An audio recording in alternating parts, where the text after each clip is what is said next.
తర్వాత ఒక విషయం ఏంటంటే, నిన్న ఒక సంఘటన జరిగింది.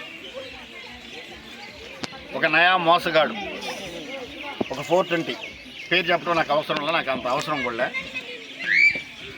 నిన్నటి వరకు వైఎస్ఆర్ కాంగ్రెస్ పార్టీలో ఉంటూ ఎన్నో సమస్యలు పరిష్కరించుకుంటూ తన సొంత పనులు ఎన్నో చేసుకొని మొన్న బైక్ ర్యాలీకి వచ్చి నిన్న ఏదో డబ్బులు కాసిపడి పార్టీ మారిపోవడం జరిగింది. నేను ఒకటే చెప్తా ఉన్నా, గతంలో మాకు ఎలక్షన్ చేయకపోయినా మీరు వచ్చి మీ అవసరాలు జగన్మోహన్ రెడ్డి గారు మంచి సంక్షేమ కార్యక్రమాలు పెడుతున్నారు, దాని ద్వారా మేము మీ వెంట నడుస్తూ ఉంటే పార్టీలో తీసుకోవడం జరిగింది.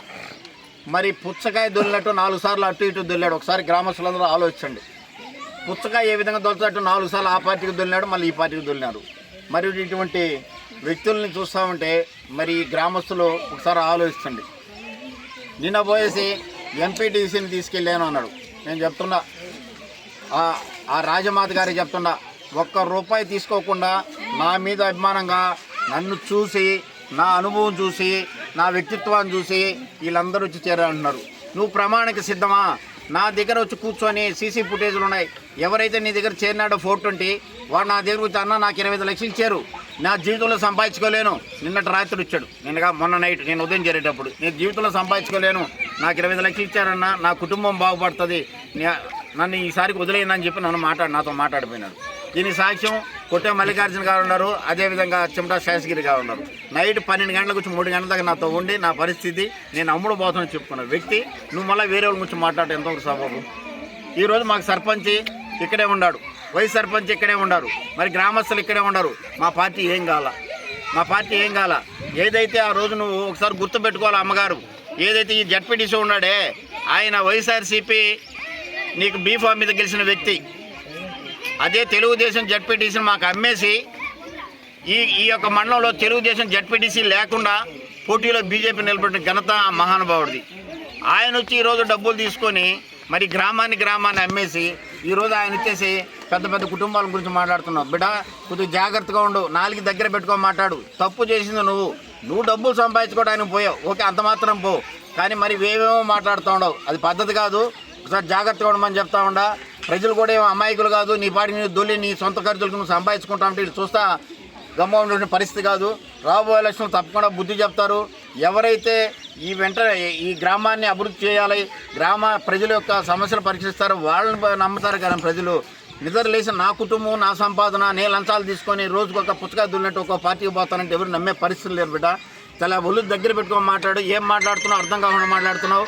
నిన్న అక్కడ మాట్లాడిన మాటలు ఒకసారి మళ్ళీ గుర్తు చేస్తా ఉండా.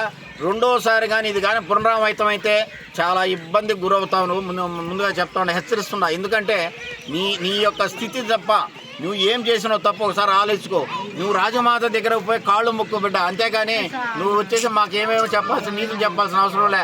నువ్వు చేసిన తప్పులు నీకు అందరికీ భగవంతుడు తెలుసు, ఇక్కడ ఉన్న ప్రజలే తెలుసు. నువ్వు మళ్ళీ డబ్బులు తీసుకుని అమ్ముడు పోయి నువ్వు వేరే వాళ్ళ గురించి 42 కుటుంబం అంటావు, ఇంకో కుటుంబం అంటావు. ఒక చిన్న మాట మాట్లాడి ఈ మధ్య ప్రసన్న కుమార్ రెడ్డి గారు ఏమన్నా శివన్నా, ఈ మధ్య నేను ఎంకన్న కొడుకుతో మాట్లాడాను, కళ్యాణ్తో మాట్లాడాను. కళ్యాణ్ కూడా మనకు తప్పకుండా చేస్తానాడు అన్న మాట తప్ప. వాడు కళ్యాణ్ అని చెప్పి నానా బూతులు మాట్లాడి 40 ఎకరాలు ఉంటే వాడు నాకీకుండా ఏ రోజులకి ఇచ్చుకున్నాడు. రేపు నేను చేసినా కానీ వాడు కళ్యాణ్ వెనక నడుస్తాడు, వీడు ఎమ్మెల్యే అని చెప్పి మాట్లాడతాడు. ఏమైనా ఒకసారి ఈ గ్రామంలో ఒకసారి తెలుసు, ఫస్ట్ నుంచి ఇక్కడ ఉన్నటువంటి ఎంకనంటే అందరికీ అభిమానం. అంటే గ్రామంలో పుడినప్పుడు నల్లబుడ్డోళ్ళు వాళ్ళు ఎంటర్ నడిచాడు. ఆ అభిమానంతో ప్రసన్న కుమార్ ఎప్పుడన్నా ఉంటే వాళ్ళ కుటుంబాన్ని పరామర్శిస్తుంటాడు. మొన్న మీ నాన్న దానికి రాలేను అబ్బాయ, ఈసారి నాకు హెల్ప్ చేయమని చెప్పిన దాంట్లో ఆ మాట ఆయన పలకరించిన దానికి నేను ఎలక్షన్ చేసి నేను మెజార్టీ తెచ్చినా, అక్కడ సర్పంచ్ భాస్కర్ రావు తెచ్చినారు, లేకపోతే సతీష్ తెచ్చినాడు, లేకపోతే వచ్చి నాగరాజు తెచ్చినాడు, లేకపోతే సేనయ్య తెచ్చినాడు, లేకపోతే వేణు తెచ్చారంటారు. ఏది తెచ్చినా ఇదే ఉంది. అందరూ కలిస్తే ఏదైనా జరగద్దు, అందరూ కలిసి కట్టుగా పనిచేసి ఏదైనా జరగద్దు. అంతేగాని నేనే పెద్ద పోటుగాడిని అని చెప్పేసి నీలాగా 420 పనులు ఎవరు చేయలేదు కదా. ఇక్కడ ఇప్పుడు వెంకటేశ్వర అన్న మాతోనే ఉన్నాడు, సతీష్ ఉన్నాడు, భాస్కర్ ఉన్నాడు, సేనయ్య ఉన్నాడు, వేణు ఉన్నాడు, ప్రతి ఒక్కరు ఉన్నారు మాతో. నాగరాజు అందరూ ఉన్నారు, గ్రామస్తులు అందరూ ఉన్నారు. నువ్వు ఒక్కడే పోయినావు, పుచ్చకాయ దొలుతున్నావు అటు ఇటు. దేవుడు చూస్తున్నాడు, పోటలో పడతావు. నువ్వు తప్పకుండా కానీ ఏదైనా సరే ఏదైతే నువ్వు ఇక్కడ ప్రజలకి అందరు నాతో ఉండాలని చెప్పి అమ్ముడుపోయినావే, రేపు ఎలక్షన్లో డబ్బా ఓపెన్ చేసిన తర్వాత నీ బతుకు చిట్టా బయటపడుతుంది. నిన్ను ఫుట్బాల్ ఆడే రోజు దగ్గర పడుతుంది. మీకు అందరికి కూడా చెప్తా ఉండా, మీరందరూ కూడా ఎంతవరకు అంతవరకే మాట్లాడండి, కానీ ప్రజలను అమ్మేసి ఈ ప్రజలందరూ నా వెనక ఉన్నారు, నేను పోయి ఏం చెప్తానది నీ భ్రమది. రేపు 13వ తేదీన ఆయన నీ యొక్క చిట్టా కూడా ఇప్పడానికి ప్రజలందరూ రెడీగా ఉండరు, దాన్ని వెయిట్ చేయమని కోరుతా ఉన్నాను.